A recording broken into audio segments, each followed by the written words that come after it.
My name is Sandra Lehman, and I was 35 years old when a single text message quietly ended my marriage long before either of us said the word divorce out loud. It came in while I was sitting in a conference room at work, pretending to listen to a quarterly projection I'd already memorized. My phone vibrated once against the table, just once. I glanced down without thinking, expecting something mundane. A grocery reminder, a love you, anything normal. Instead, the screen read, "Hey babe, I took $20,000 from our joint account for my business with Lauren. This is going to be huge. Don't be selfish about it. It benefits both of us. Love you." I stared at the number first. $20,000. Not $200. Not $2,000. $20,000 lifted from the account my husband and I had spent 5 years building brick by brick. That account wasn't casual money. It was our house fund. The down payment we'd scraped together by skipping vacations, driving old cars, and saying, maybe next year more times than I could count. It was supposed to be the beginning of stability, a place that would finally belong to us. And now with one text message, he had decided it belonged to him. What hurt wasn't just the money, it was the wording. Don't be selfish. The preemptive accusation. The assumption that I would object, and that if I did, I'd be the villain. I typed back one word. Okay. I didn't argue. I didn't call. I didn't ask questions. Instead, I excused myself from the meeting, walked out to my car, and drove straight to the bank. The teller recognized me. She smiled, asked how my day was going. I smiled back and asked for a cashier's check for the remaining balance, $85,000.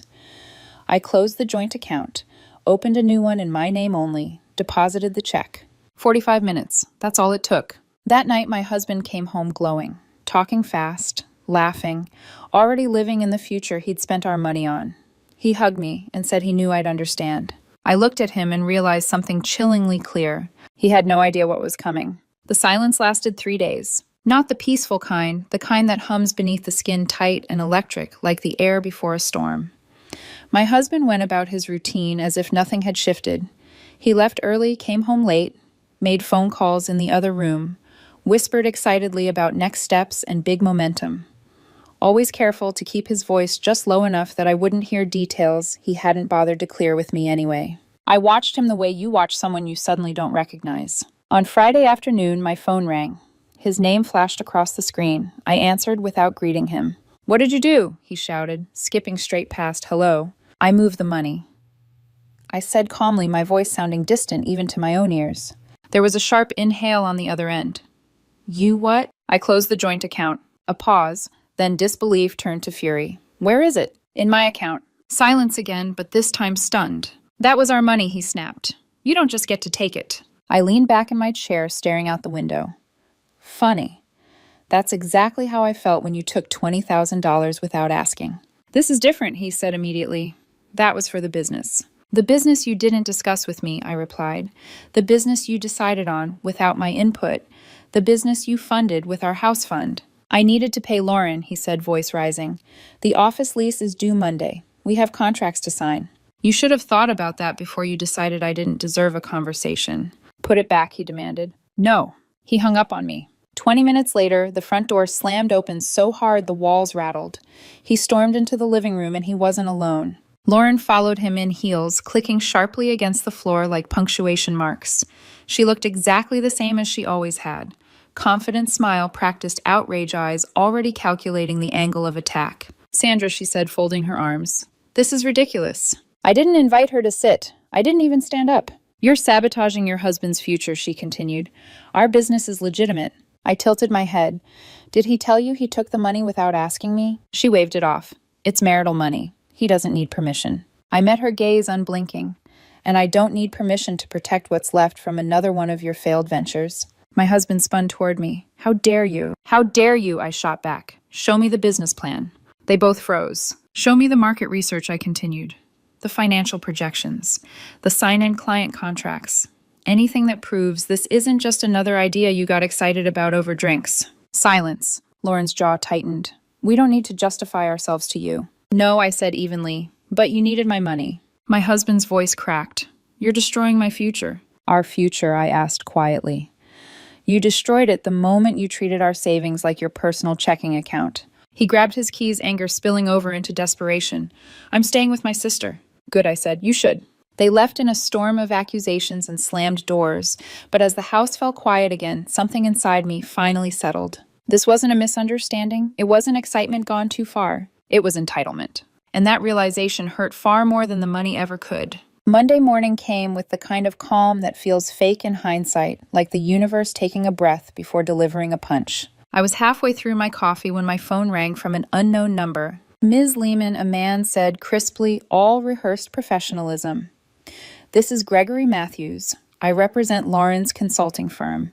There seems to be a misunderstanding regarding promised investment funds. I almost laughed. Almost. There's no misunderstanding, I said. My husband took money from our joint account without my knowledge. I secured what was left. She had authorization to access those funds, he countered smoothly. And your actions have placed my client in a precarious legal position. She stole $20,000, I replied. I prevented her from stealing more. A pause, then a subtle shift in tone. If the promised capital isn't delivered, my client will pursue legal action against your husband for breach of agreement. Good luck, I said lightly. He has about $2,000 to his name. We may pursue marital assets. Please do, I said. I'd love to explain to a judge how this agreement was funded by theft. He hung up. By that afternoon, the messages started. First from my sister-in-law, you're being petty.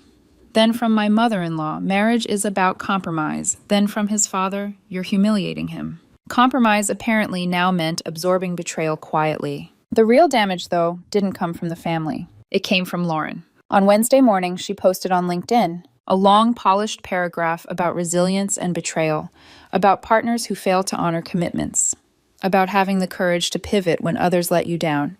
She tagged my husband. She named the business. She implied fraud without saying the word.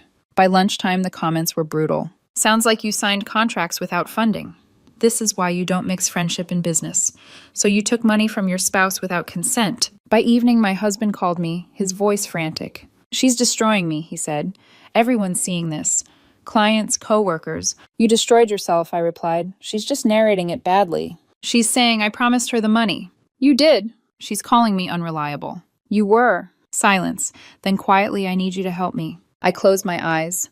Not because I was tempted, but because part of me mourned the fact that he still didn't understand. No, I said. I won't save you from consequences you chose. That night, Lauren doubled down. Screenshots. Messages, partial conversations stripped of context, enough to inflame strangers who didn't care about truth, only drama. By Friday, my husband deactivated his accounts. By Monday, his job noticed. The betrayal that started with a private text had gone public, and once it did, there was no pulling it back. I slept better than I expected, because somewhere between the threats and the humiliation, I realized something freeing. I wasn't watching him fall. I was watching him finally stand on the truth he'd been avoiding. And it couldn't hold his weight. The lawsuit arrived on Monday. Not a warning, not a threat. A process server showed up at my husband's office just after lunch, handed him an envelope in front of 2 coworkers, and asked him to confirm his name. By the time he called me, his voice was shaking so badly I barely recognized it. She's suing me, he said. Not just for the $20,000, $45,000. Damages. Lost opportunities. I closed my laptop slowly. Then she's finally being honest about what she wanted. This is your fault, he snapped, panic turning sharp. You could have stopped this. I didn't take the money, I said. I didn't promise it. And I didn't sign contracts based on imaginary capital. You're my wife, he said. Desperation bleeding through the anger. You're supposed to protect me. I replied quietly, until you decided I didn't deserve protection in return. The fallout was immediate. HR called him in the next morning not to fire him, but to document. Being sued for fraud, even in a civil case, was not a good look for someone in his role. They placed him on temporary leave, pending review. When he came home that night, he looked smaller somehow, deflated. The confidence that used to fill rooms with him was gone, replaced by someone who finally understood that charm doesn't cancel consequences. I might lose my job, he said, sinking onto the couch. That's unfortunate, I replied. He stared at me, eyes red. You don't mean that. No, I admitted. I don't. He tried everything after that. Apologies, excuses, nostalgia. He reminded me of our first apartment, our early years, the nights we stayed up talking about the future. He lowered his voice, touched my arm, told me he was scared. I made a mistake, he said, but you're letting it destroy my life. You're confusing cause and effect, I answered. I didn't make you take the money. I didn't make you promise it to Lauren. and I didn't make you double down instead of owning it. Midweek, his parents showed up at my office. Security called me down. His father stood there stiffly, jaw clenched, like this was a business negotiation instead of a family implosion. She's my daughter, he said. I swore I'd protect her. She swore to honor me, I replied. How honored do you think I felt reading that text? She's facing the consequences, he insisted. This could ruin her career. She chose actions that could ruin her career, I said. That part isn't on me. By Thursday, Lauren exploded again, this time everywhere. LinkedIn, Facebook, Instagram, Twitter. Full victim narrative. Screenshots, names, accusations. She painted herself as betrayed, ethical, wronged. She tagged my husband directly and labeled him unreliable, dishonest, unethical. The internet did what it always does. They dug, they questioned, they tore it apart. By that night, my husband shut down every account he had. By Friday morning, his company placed him on administrative leave. He sat on the couch when I got home, laptop open, unread emails, piling up hands, covering his face. I'm probably fired, he said. I nodded. That tracks. He looked up at me, then really looked like he was seeing me for the first time in months. How did we get here, he asked. We were happy. We were, I said softly, until you decided entitlement was the same thing as trust. That was the moment I knew the marriage was over. Not because of the lawsuit, not because of the job, but because even now, buried under consequences, he still framed this as something that happened to him, not something he chose. By the time the dust settled, the house felt emptier than it ever had, even before he stopped sleeping there. The lawsuit dragged on for 3 weeks. Lauren came in loud and confident, demanding everything she thought she was owed. Then reality caught up. No contracts with teeth, no proof of funds, no viable business. When her attorney explained what discovery would look like and how her own messages would be examined, her certainty evaporated. She settled for $5,000 just to make it go away. My husband didn't have $5,000, so he sold his car, the one he'd loved more than anything else. A luxury he could no longer afford, gone in a rushed, humiliating transaction that barely covered the settlement. He came home afterward and told me like it was a confession. I had no choice, he said. You had choices, I replied. You just didn't like the consequences attached to them. The business Lauren swore would rise never materialized. The office lease she signed without funding collapsed, and the landlord sued her for breaking it. Her investment turned out to be mostly debt and bravado. Within weeks, she was facing eviction and quietly deleting posts she'd once shared proudly. My husband's parents stepped in not to save his dream, but to keep him afloat. He moved back into their house, unemployed, bitter, still convinced he was the victim. The divorce paperwork arrived shortly after. He tried to claim half of the remaining money, claimed I was financially abusive for cutting him off, claimed marriage meant shared risk. My lawyer calmly presented the text messages, the admission, the timing, the unilateral withdrawal. The judge didn't need long. Final settlement, he kept his personal belongings, his debt, and $10,000 from the house fund.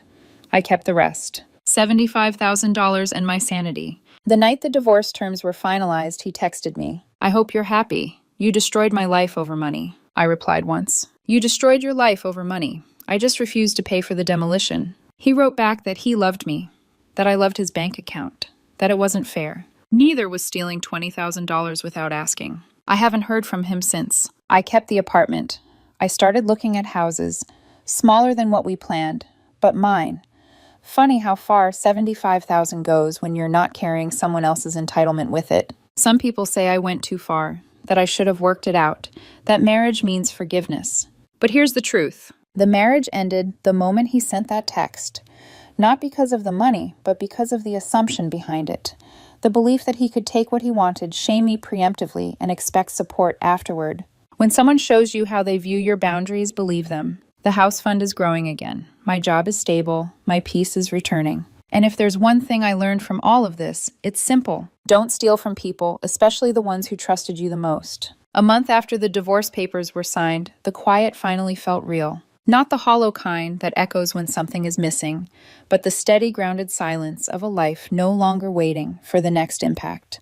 I noticed it one morning while making coffee, standing barefoot in the kitchen, as sunlight spilled across the counter. There was no knot in my chest, no instinct to check my phone, no low-grade anxiety humming in the background. For the first time in years, nothing was about to go wrong. I started telling the story differently in my own head. not as the marriage that failed, but as the boundary that finally held. That shift mattered more than I expected. It stopped me from romanticizing what I'd lost and forced me to see what I'd escaped. A mutual friend tried to update me about him one afternoon, hesitating like she was stepping onto thin ice.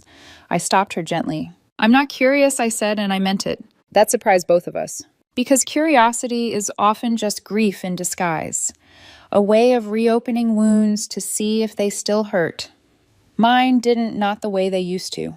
The sharp pain had faded, replaced by something quieter and sturdier clarity. I toured houses on weekends, small ones, modest ones, places that didn't echo with other people's expectations.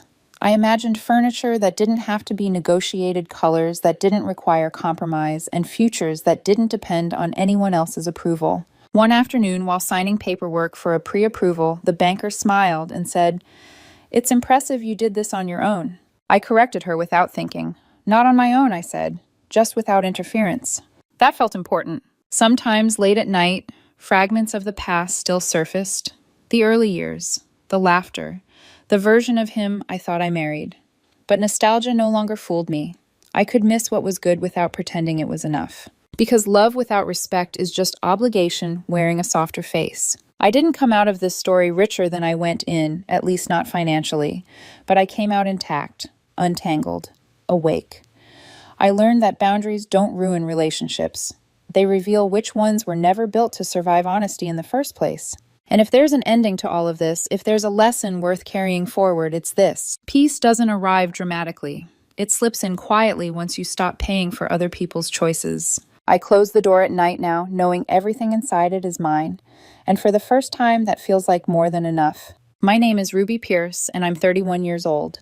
I didn't expect my relationship to end because of religion, especially not because I refused to pretend I believed in one. I've been an atheist since I was about 16. Not the confrontational kind. I don't debate strangers or roll my eyes at faith. I just don't have it. And I've always been honest about that. It's not something I hide or soften. It's simply part of who I am, the same way belief is part of someone else. When I met Robert Rahman at a mutual friend's wedding 2 years ago, I told him on our very first date. I remember the moment clearly, the dim bar, the music too loud. Us leaning closer over half-empty glasses. I said it casually, but clearly because I knew religion could be a deal breaker. He smiled and said it wasn't a problem. Told me he was culturally Muslim, but not really practicing. He drank wine with me, never prayed around me, never hesitated over food. I took him at his word. I thought we were aligned. His family, though, that was always complicated. Early on, he mentioned they were traditional, devout, that dating outside the faith wouldn't be easy. But every time I hesitated, he brushed it off. "They'll come around," he'd say. "Once they meet you, they'll see how happy I am." And I believed him, because when someone you love says that with enough confidence, you want to believe it. For most of our relationship, religion stayed in the background. Not absent, just minimized. Something to manage later, something future us would handle when the time came. About 6 months ago, things started shifting. Robert began talking about me meeting his parents. At first, I was excited. 2 years in that felt like the natural next step. But every time we got close to setting a date, something delayed it. His father was stressed. His mother was busy. A cousin's wedding. Always a reason. Then, last month, he finally said they were coming to visit. Dinner at his apartment. Just a meeting. Nothing formal. I wanted to make a good impression. I bought a nice bottle of wine for us, obviously got my hair trimmed, ironed, a dress I knew he liked. I was nervous, but in a good way. The kind that comes with stepping forward, not walking into a trap. The night before the dinner, he sat me down. That alone should have warned me. He was tense, fingers laced too tightly together, eyes not quite meeting mine. "So, I need to tell you something about tomorrow." My stomach dropped. Those words never lead anywhere good. I may have told my parents something that isn't exactly true. I remember waiting for the rest, my mind racing through harmless possibilities. Maybe he exaggerated my job. Maybe he said I cooked more than I do. Then he said it. "I told them you're converting. For us. So we can get married." I just stared at him. "You told them what?" He rushed forward, voice quick and practiced. "It's not a big deal. You just say some words, do a small ceremony thing, and then it's done. We get married, everyone's happy." I felt something cold settle in my chest. "Robert, I'm an atheist. You've known that since the beginning." "I know," he said quickly. "But you don't actually believe in anything, right?" So what does it matter if you say some words? It's just for my parents. The audacity of that stunned me into silence. He was asking me to lie publicly permanently about something fundamental, to perform belief because it was convenient, because my honesty was inconvenient. When did you tell them this? I asked. He hesitated. 3 months ago. 3 months. He'd been planning this for 3 months, smiling at me, talking about the future, all while setting up a moment where I'd either comply or be the villain. I told him I needed time to think. He cried, said I was being dramatic, said this was a small thing compared to our love. That night I barely slept. Part of me wondered if I was overreacting. I don't believe in anything. So why was this such a line? But every time I imagined standing there reciting words, I didn't mean something inside me recoiled. It wasn't about religion. It was about consent. The next morning, I decided to go to the dinner anyway. Not to convert, but to see exactly what I was walking into. I needed to know how far he'd taken this lie. I arrived at 6. His parents were already there. And the moment I stepped inside, I knew. Candles, a prayer rug, his father holding a Quran. Robert looked at me half pleading, half resolved. He'd already decided. And in that moment, I understood something with terrifying clarity. This wasn't a misunderstanding. It was an ambush. I stood there for a moment longer than was polite, my hand still on the door. My body caught between instinct and disbelief. Robert's parents smiled at me with an openness that made my chest ache, not because they were kind, but because they had no idea what they were part of. His mother stepped forward first, pulling me into a gentle embrace, the kind reserved for someone already considered family. His father shook my hand warmly, his grip firm, approving. "We're so happy you've chosen this path," his father said, voice steady and proud. "Today is a blessing for our family." That was the moment the weight of it all fully landed. Not just the lie Robert told them, but the expectations already set, the ceremony already prepared, the future already decided without me. I looked at Robert. He wouldn't meet my eyes. They gestured for us to sit. Candles flickered softly. The prayer rug was centered like an altar. His father began speaking about faith, commitment, unity, words that should have been beautiful but felt suffocating. Each sentence tightened the knot in my chest. Robert leaned towards me and whispered, "Please, just go along with it. We'll talk later." Later, as if later would undo what was happening now. I waited until his father finished speaking, until the room fell into that expectant hush, the kind that assumes agreement because dissent hasn't been voiced yet. "I'm sorry," I said quietly. 4 words, barely louder than the flame of the candles. "There's been a misunderstanding." His father frowned, confusion crossing his face. "What do you mean?" "I'm not converting," I said. My voice was steady, even though my hands were trembling. "I've always been an atheist. I wasn't told this ceremony was planned until last night." The silence that followed was absolute. His mother gasped, her hand flying to her chest as if I'd physically struck her. Robert's face drained of color. "What are you doing?" he hissed, panic bleeding into anger. "Why would you say that?" "I'm telling the truth," I said, turning back to his parents.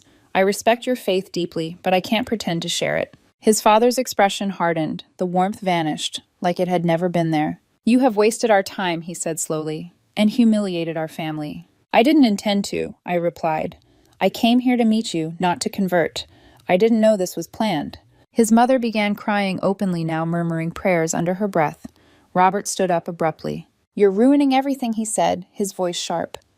"Do you have any idea what you've done?" I looked at him, then really looked, and something inside me broke cleanly instead of shattering. He wasn't surprised. He wasn't confused. He was angry because I wasn't playing the role he'd assigned me. "I'm not going to lie about who I am," I said. "Not for you, not for anyone." His father rose to his feet. "Then why are you here?" "Because I loved your son," I thought. "Because I trusted him." But love didn't feel like enough to justify what was happening. "I think I should go," I said instead. Robert's mother wailed as I picked up my coat. His father turned away from me completely.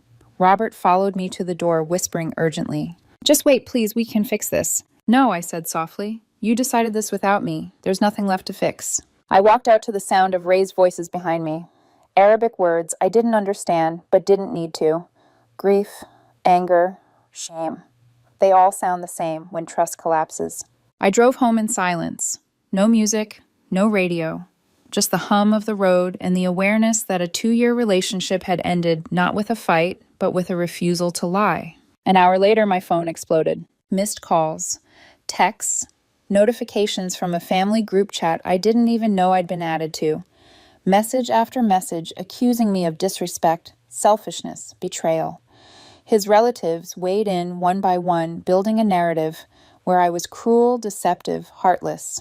Robert messaged separately. I can't believe you humiliated me like that. I'll never forgive you. I stared at the screen for a long time before replying. You set me up to participate in a religious ceremony without my consent. I didn't lie. You did. He didn't respond.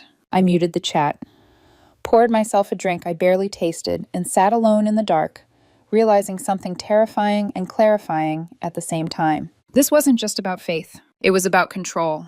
And saying no had consequences. I didn't sleep that night. Not really. I drifted in and out of shallow, restless half-dreams, where the same images replayed on a loop. The candles, his father's frozen smile, Robert's expression when he realized I wasn't going to comply.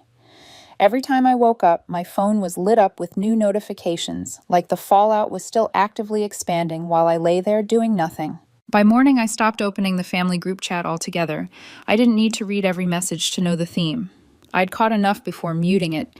Accusations wrapped in religious language, moral judgments masquerading as disappointment relatives I'd never met, declaring what kind of woman I was, based on a single moment they'd been primed to see as betrayal.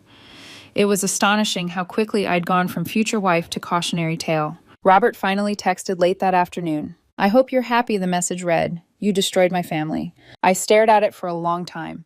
The word destroyed echoed louder than it should have. Destroyed. As if the lie hadn't been in place for months. As if I'd walked in intending to expose him instead of simply refusing to play along. As if honesty were an act of violence instead of a boundary. You destroyed this yourself, I typed back, then deleted it. I didn't want to argue. Arguing assumed there was still something to negotiate. Instead, I replied, you made decisions for me without asking.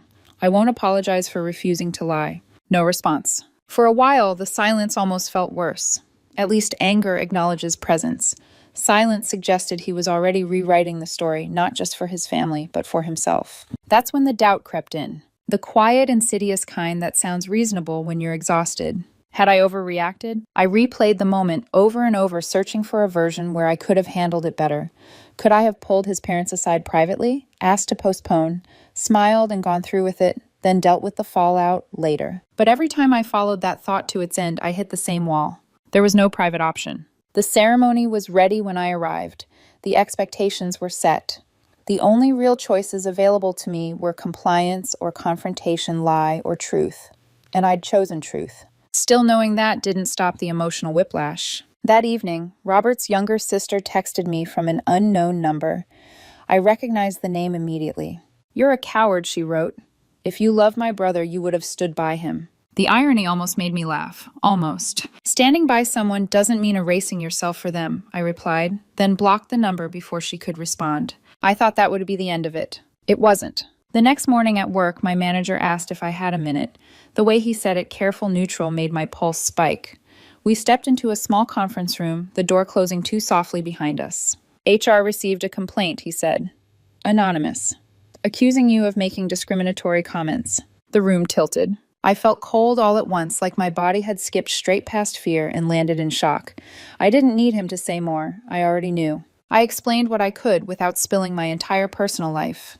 A bad breakup. A religious disagreement. A situation escalating beyond what I'd expected. I told him I suspected retaliation. He listened, asked questions, took notes. There's no evidence, he said finally, so nothing is being acted on. But I wanted you to know. I nodded, my hands clenched in my lap. When I got back to my desk, I realized something important had shifted. This wasn't just emotional fallout anymore. This was punishment. And it was only beginning. The knock came at 8 in the morning. Not a polite knock. Not the kind you answer calmly with coffee still brewing. This was pounding sharp, frantic, relentless, like whoever was on the other side expected me to open the door immediately and didn't care how. I knew it was Robert before I even looked through the peephole. I opened the door because I was tired, because I hadn't slept properly in days, and because part of me still hadn't fully accepted that this was no longer someone I could reason with. He looked awful, unshaven, eyes red and swollen, clothes wrinkled like he'd slept in them. For half a second, something in me softened. 2 years doesn't evaporate overnight. Then he spoke. We need to talk. About what I asked, not stepping aside. He didn't answer. He just walked past me, straight into my apartment like he still belonged there. Like boundaries were suggestions, not rules. He dropped onto the couch, the same one we'd watched movies on, argued on planned trips on, and buried his face in his hands. My parents won't speak to me, he said. My mom says I brought shame on the family. My dad's reconsidering paying for the rest of my master's degree. I felt something harden in my chest. I'm sorry you're dealing with that, I said honestly, but that's not my responsibility. He looked up sharply. Not your responsibility, I did this for us, so we could have a future. No, I said. You did this so you wouldn't have to have an uncomfortable conversation with your parents. His jaw tightened. You could have just gone along with it. One ceremony. That's all it was. You didn't ask, I said. That's the entire point. I knew you'd be difficult, he snapped. I laughed, a short, disbelieving sound that surprised both of us. Difficult, I repeated, because I didn't want to be forced into a religion. He stood up, then pacing, hands running through his hair. He talked about pressure, about culture, about family, about how I didn't understand what it was like to grow up with expectations like his, how women in his family made sacrifices all the time for harmony.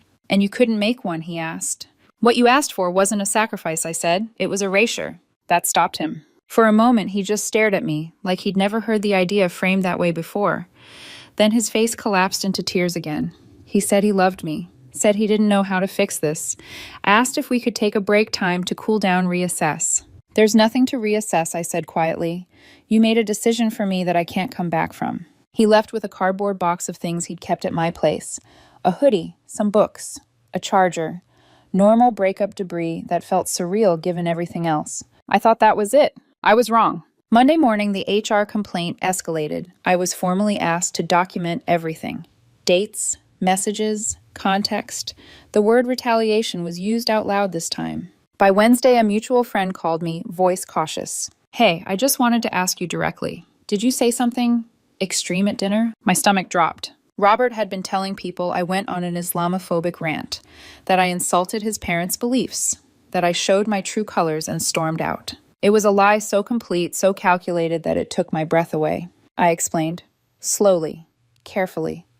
My friend believed me, thank God, but warned me that Robert had been posting vague things online.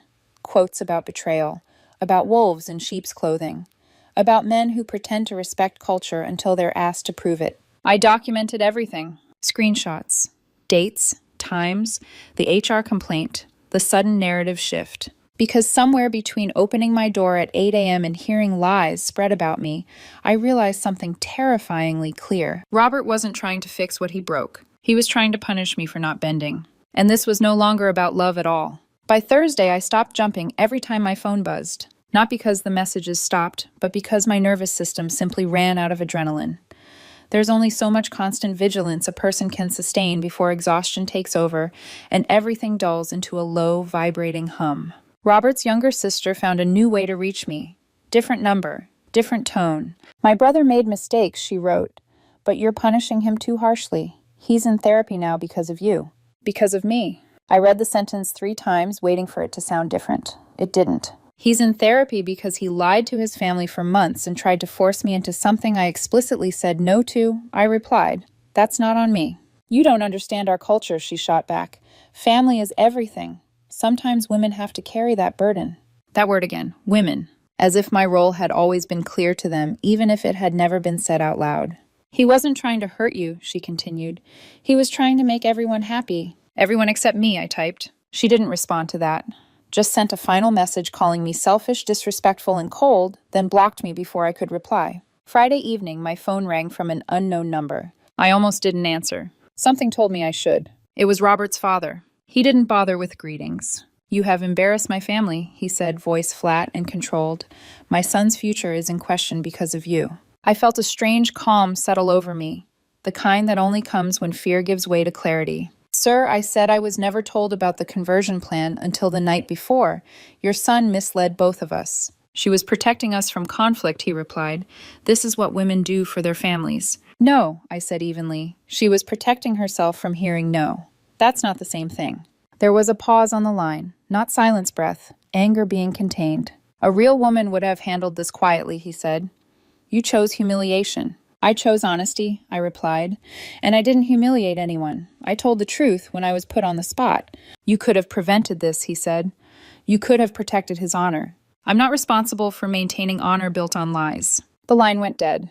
I stood there for a long moment, phone pressed to my ear, long after he'd hung up, realizing my hands were shaking. That night, when I came home from staying late at work, I found the scratch. A long, deliberate line running from the driver's door to the rear panel of my car. Not accidental, not subtle. Someone had pressed down hard and dragged whatever they were holding with intent. I stared at it under the parking lot lights, a hollow feeling opening in my chest.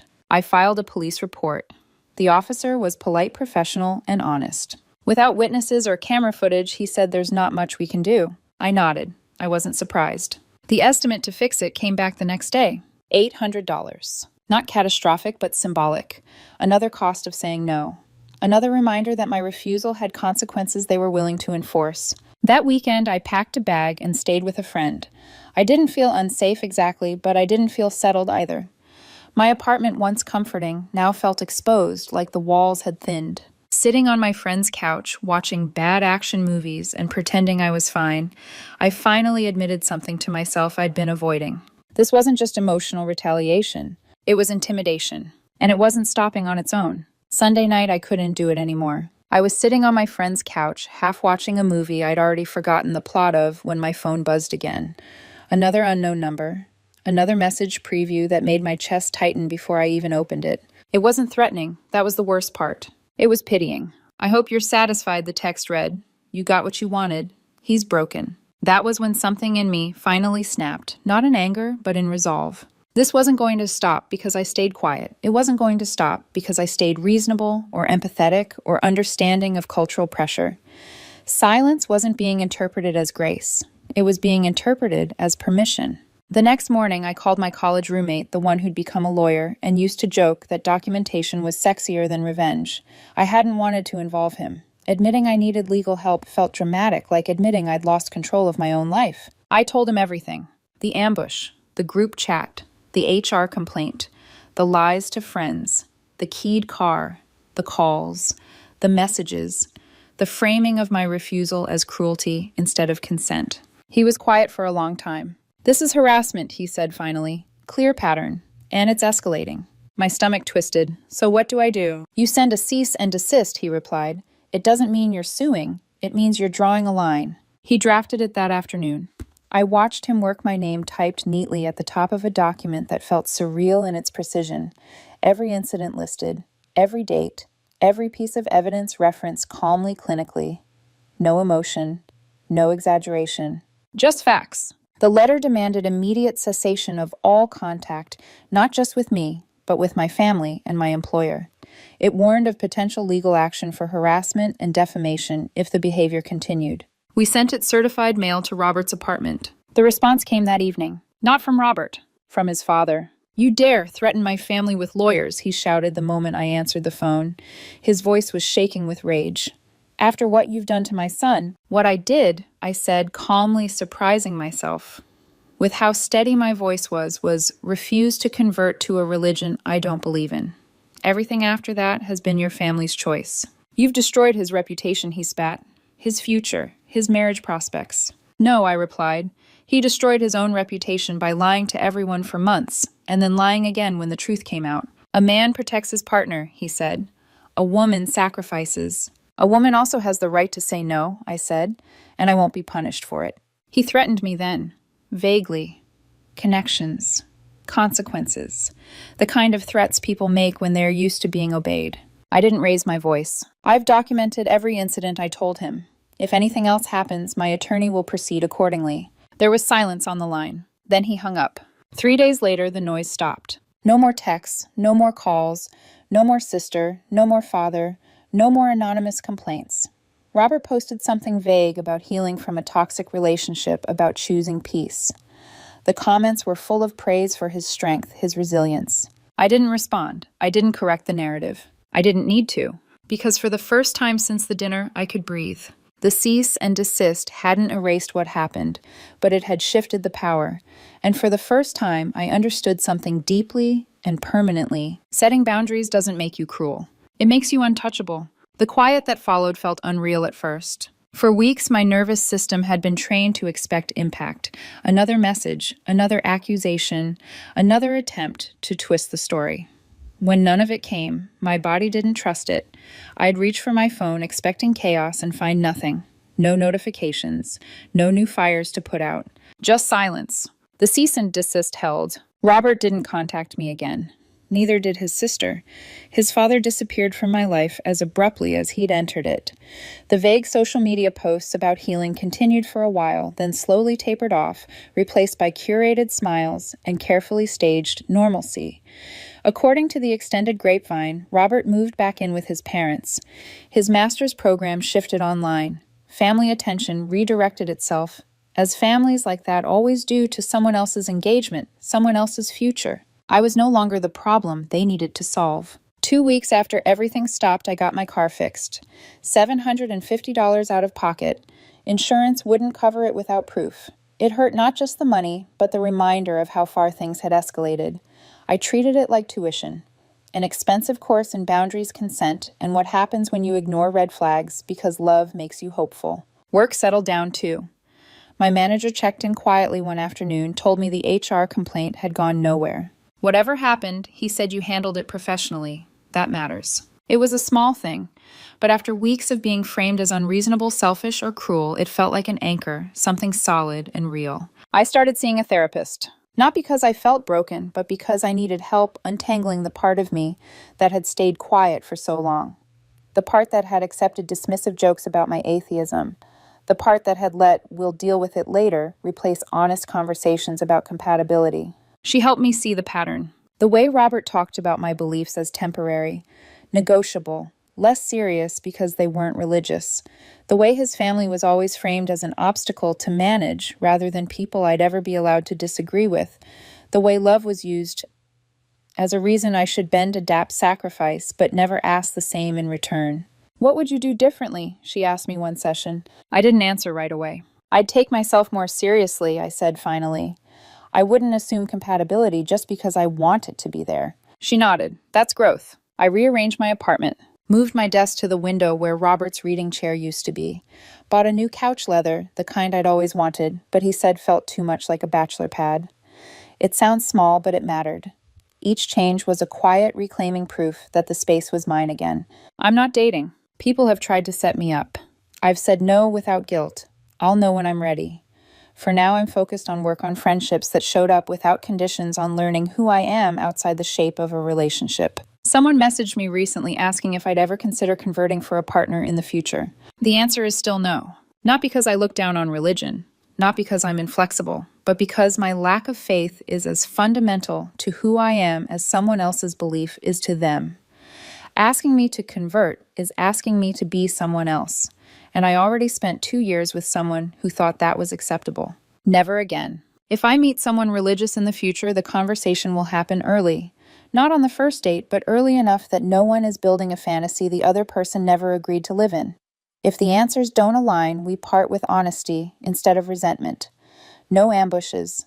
No 3-month deception campaigns. Just clarity. Looking back now, I don't regret walking out of that dinner. There was no version of that night where I kept my integrity and stayed. The choice was lie or truth. I chose truth. That cost me a relationship, but it saved me from a lifetime of quiet erasure. So this is where things stand. The storm passed, the damage was done, and I rebuilt not dramatically, not loudly, but deliberately. I'm still an atheist. I still respect other people's beliefs, and I still refuse to fake my own. Love isn't enough without respect.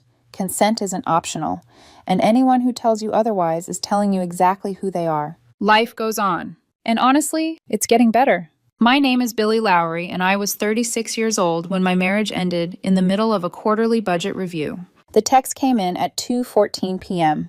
on a Wednesday, right as I was standing at the head of the conference table, laser pointer in hand, explaining projected expenses to my entire department. 12 people were watching me, spreadsheets reflected on the screen behind me when my phone buzzed against the polished wood. I glanced down without thinking. From my husband. I'm moving out again. This time it's permanent. Don't call me. I stared at the message for 3 seconds, maybe 4, long enough for my colleague to clear his throat and ask if I wanted to move on to Q4 forecasts. I typed one word. Okay. Then I turned my phone face down, lifted my chin, and continued my presentation like nothing had happened. Here's what you need to understand: this wasn't the first time, it wasn't even the fifth. In 7 years of marriage, my husband had permanently left me more times than I could count. A dozen, at least. Maybe more. I stopped keeping track after the first few years because counting felt pathetic. The pattern was always identical. A disagreement, usually something small and ridiculous, would spiral into a full-blown crisis. Me working late, me not reacting enthusiastically enough to his mother's opinions, me refusing to fight my own parents over something trivial. Then came the explosion. Raised voice. Accusations. Dramatic declarations about how he was done, how he couldn't live like this anymore. Then the announcement. I'm leaving. He'd grab an overnight bag, slam the door, and disappear to his sister's house or his mother's place. And then he'd wait. That was the key part. He'd wait for me to panic, to beg, to call and text and apologize for things I didn't fully understand. And every time I did. Because I loved him. Because I believed marriage meant fighting for it. Because his family told me I wasn't trying hard enough. Not this time. Something inside me snapped during that meeting. Maybe it was the timing. He knew exactly where I was when he sent that text. Maybe it was the word again, casually acknowledging the pattern he'd been using against me for years. Or maybe I was just done being emotionally held hostage. The meeting ended at 3:30 p.m. I told my boss I had a family emergency and needed to leave early. He nodded without asking questions. I drove home. The apartment was quiet when I arrived. Empty, just as I expected.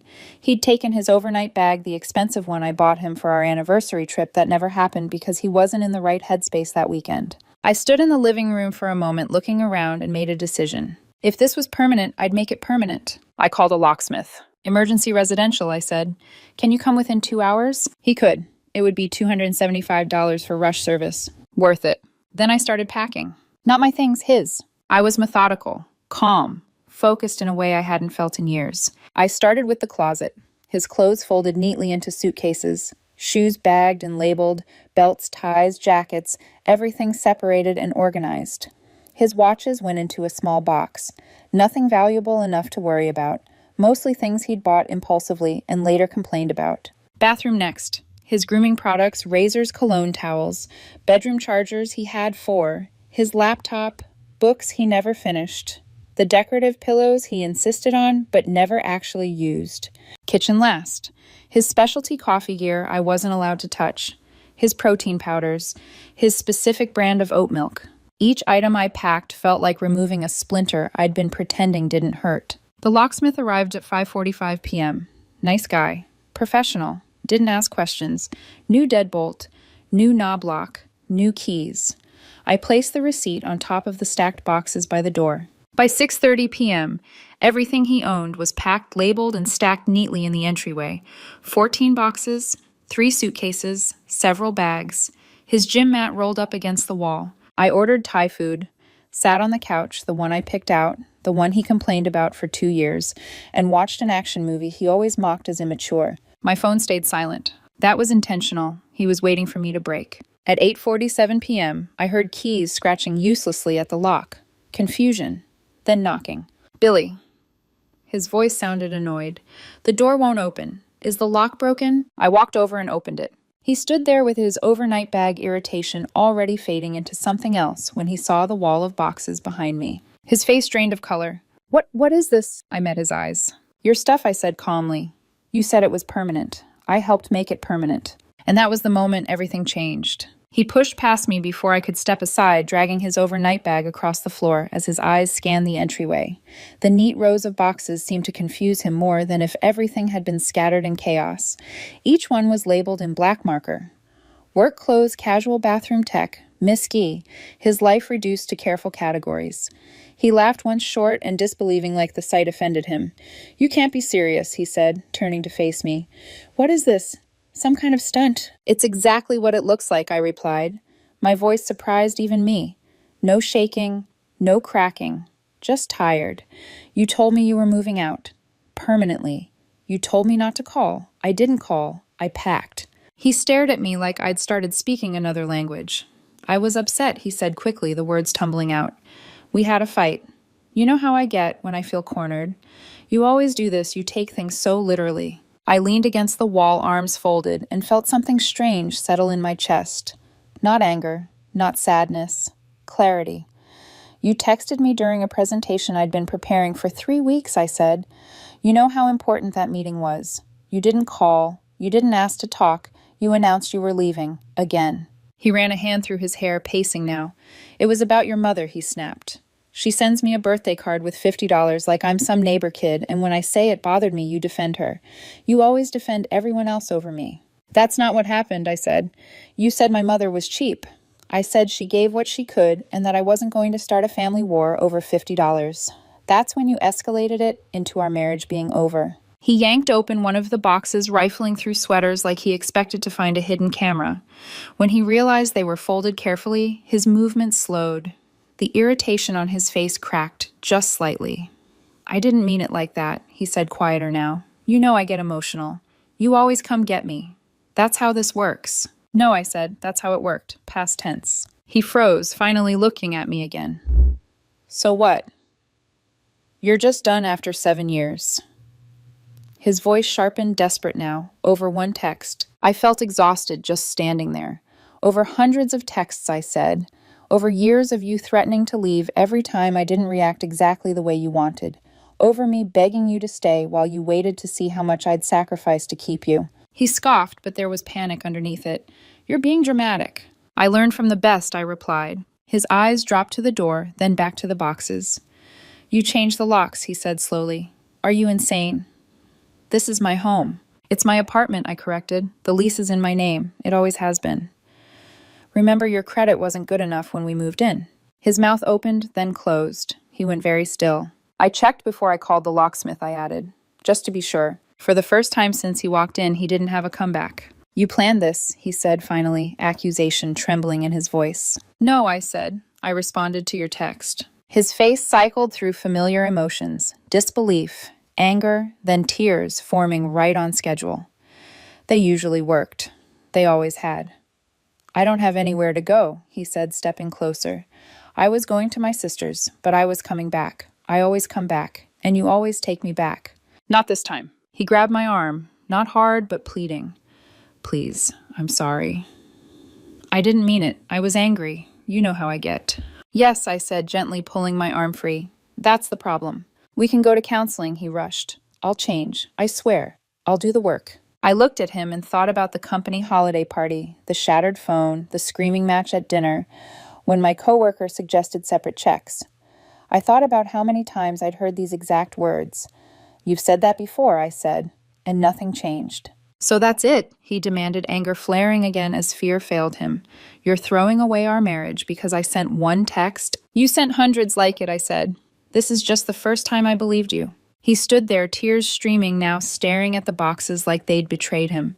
His entire life with me, packed and labeled.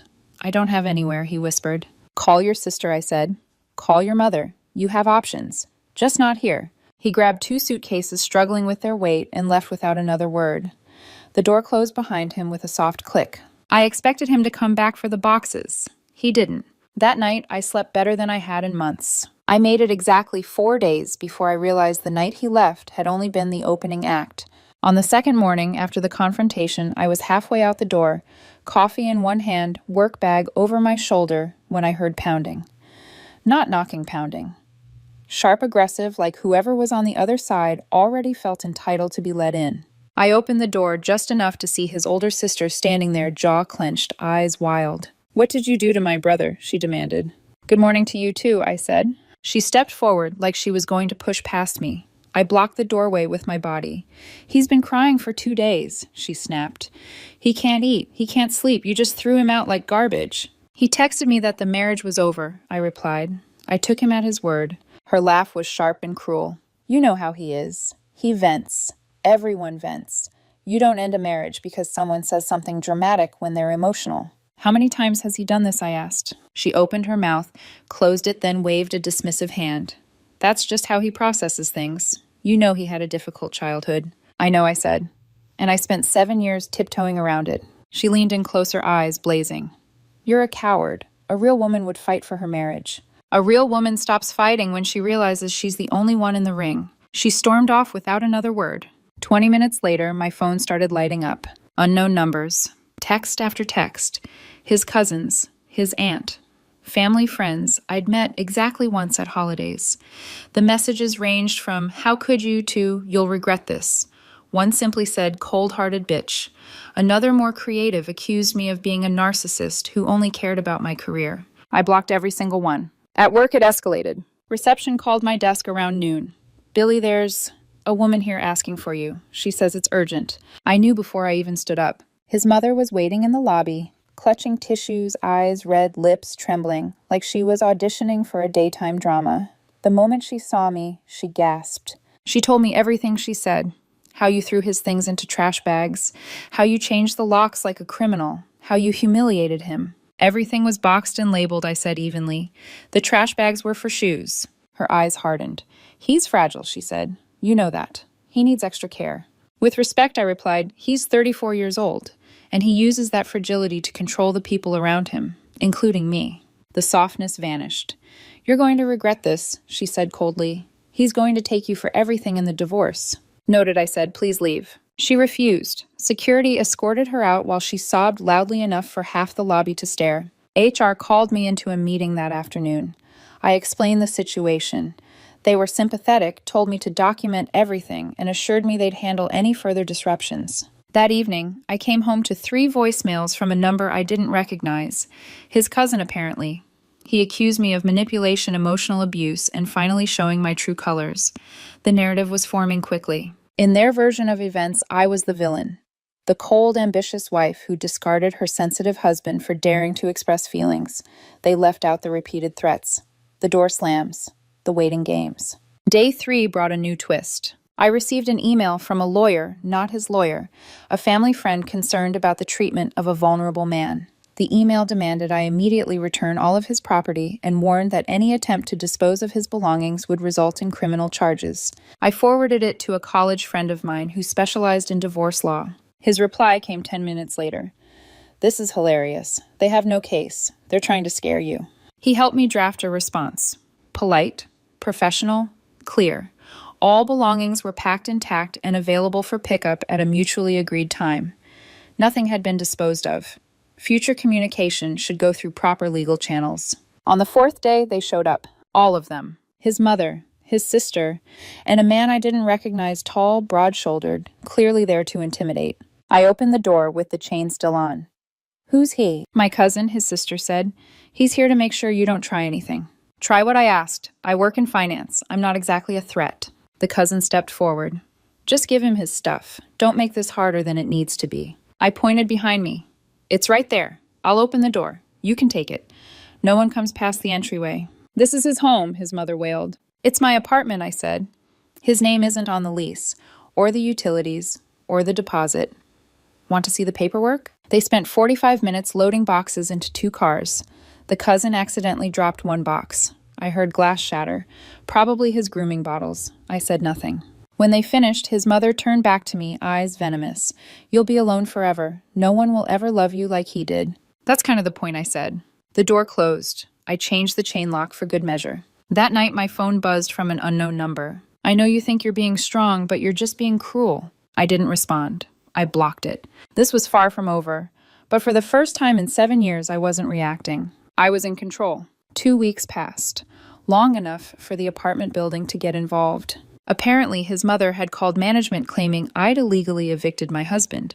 The property manager rang me, sounding confused, almost apologetic. "Your husband?" he asked. "He's not on the lease. Never has been." I confirmed it. He checked the records, sighed, and apologized for the inconvenience. Then the official paperwork arrived. He filed for divorce. Not quietly, not cleanly. He came in swinging. The petition accused me of emotional and psychological abuse throughout the marriage, financial abuse too, apparently paying for roughly 70% of our expenses, while he contributed emotionally qualified as exploitation. He demanded half of my 401k long-term spousal support and half the value of furniture I'd purchased before we were even married. My attorney read it, closed the folder, and rubbed his temples. "Standard opening move," he said. "Throw everything at the wall. See what sticks." Discovery was where things got ugly. His lawyer requested my financial records normal. Then they asked for documentation of every gift I'd ever given him to establish the lifestyle he was accustomed to, proof of my controlling behavior. They even demanded records showing my refusal to attend marriage counseling. That one almost made me laugh. I'd suggested counseling more than once.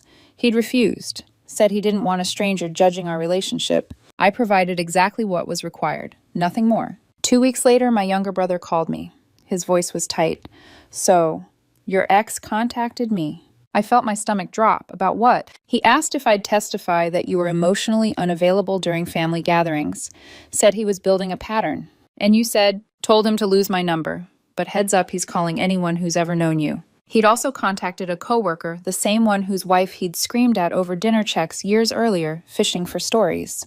They declined to participate. Desperation makes people sloppy. Then he tried something bolder. He called my company's HR department directly requesting records of any complaints filed against me. When they refused, he accused them of protecting an abuser. HR notified me immediately. Everything was documented. My attorney added it to the file. The mediation session came next, required by the state before proceedings could continue. We sat in a neutral conference room, lawyers on either side, a mediator between us. He wouldn't look at me. His attorney spoke first. My client sacrificed his professional development to support this marriage. He deserves spousal support reflective of the lifestyle established during the union. My attorney countered calmly. Your client worked part-time by choice. He was never the primary earner. He routinely threatened divorce as a negotiation tactic. We have the texts. That got his attention. He looked up, eyes sharp. You're using my emotions against me. The mediator intervened. Let's stay focused. Every item was contested. The couch, the coffee maker he gifted me, purchased with money I'd given him, the bed frame, lamps. It went on for hours. In the end, the mediator made recommendations. No long-term spousal support. His underemployment was voluntary. My 401k contributions before the marriage were protected. He'd receive a small portion of what accrued during the marriage, about 15%. Furniture would be split based on documentation. He left in tears. His mother was waiting in the lobby and started screaming the moment she saw me. Security escorted them out. That night I received another message from an unknown number. You win. Happy now I have nothing. You took everything. I didn't reply. I screenshot it and sent it to my attorney. He filed for a communication order. From then on, all contact had to go through lawyers. The divorce decree came through a month later. Final, official, unchangeable. He got less than he demanded and more than I wanted to give. A small portion of my retirement account from the years we were married. 3 months of transitional support, $600 a month. A handful of furniture pieces he'd insisted on during mediation. What he didn't get was control. For a brief moment, I thought that would be the end of it. I was wrong. 2 months after the divorce was finalized, he violated the communication order for the first time. A drunk text at 2:03 a.m. Remember the anniversary trip we never took? I was going to tell you I was pregnant, but then you had to be you and ruin everything. I stared at the screen, heart pounding, then forwarded it to my attorney. He confirmed there had been no pregnancy during our marriage, either a lie or an attempt to hurt me. Both tracked perfectly with his past behavior. The second violation was quieter and somehow worse. He showed up at the coffee shop I worked from every Thursday morning, sat at the table next to mine, said nothing, just stared. I packed my laptop and left, documented the time, the place, and the witnesses. My attorney sent a warning letter. After that, the noise stopped. The updates came secondhand. Mutual friends, unsure whose side to take, kept me loosely informed. He'd moved back in with his mother. His sister tolerated it for 2 months before she got tired of the constant complaining and drama. He was working part-time at a boutique now, telling anyone who would listen that he'd been forced to start over because of me. His mother told people I'd financially devastated her son conveniently, leaving out that I'd paid for most of our married life while he found himself. About a month later, I received an actual letter, paper, perfumed, a heart sticker sealing the envelope. Inside was his mother's handwriting. True love means forgiveness. He's changed. Please consider reconciliation counseling. You're punishing him for normal relationship struggles. I threw it away. Permanent meant permanent. And for the first time, I understood that wasn't cruelty. It was self-respect. Stop. Part 6. Peace after the storm. 3 months have passed since the divorce became official, long enough for the silence to settle in, long enough for the adrenaline to fade and leave behind something quieter, something real. The apartment feels different now, bigger somehow. Not because there's more space, but because there's no tension filling it, no anticipating the next argument, no carefully choosing my words to avoid triggering a meltdown over something insignificant. The air feels lighter, calmer. There are still empty spots where his things used to be. A corner of the closet, a shelf in the bathroom. I notice them sometimes, but they don't hurt the way I expected. They just are. I took down our wedding photo from the living room. Didn't throw it away. Not yet. It's in a box in the closet tucked behind old tax documents and winter coats. Maybe someday I'll be ready to let it go completely. Right now it's enough that it's no longer watching me from the wall. I started therapy. Not because I'm broken, though, maybe a little, but because I spent 7 years accepting treatment. I never should have accepted. I needed to understand why I tolerated it for so long, why I mistook emotional volatility for passion, why I believed that loving someone meant absorbing their damage without complaint. My therapist says I have codependent tendencies, a deep need to fix people, to prove my worth by enduring. We're working on it. My friends have been solid. The ones who really knew him saw through the narrative quickly once the divorce started. The ones who didn't took longer, but most came around when they heard the full story. A few drifted away quietly. I let them. No new relationship on the horizon. I'm not looking. I don't want to replace noise with more noise. I want to know who I am without constantly reacting to someone else's emotional weather. Financially, it hurt. Losing part of my retirement stung. The support payments, the legal fees, all of it added up. But the peace, that's priceless. I'd pay it again without hesitation. Last week, I ran into his sister at the grocery store. She saw me at the end of an aisle, froze like she'd been caught doing something wrong, then turned and walked away without a word. Probably for the best. The only thing I truly regret is not doing this sooner.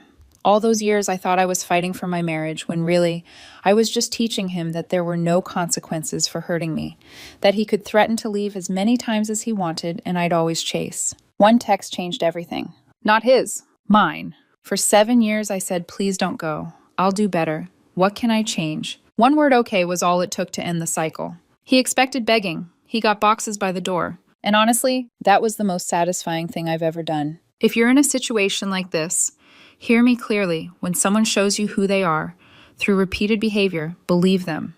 And when they threaten to leave for the 100th time, sometimes the healthiest thing you can do is hold the door open. As for me, I'm closing this chapter. And for the first time in a long time, I'm looking forward to what comes next.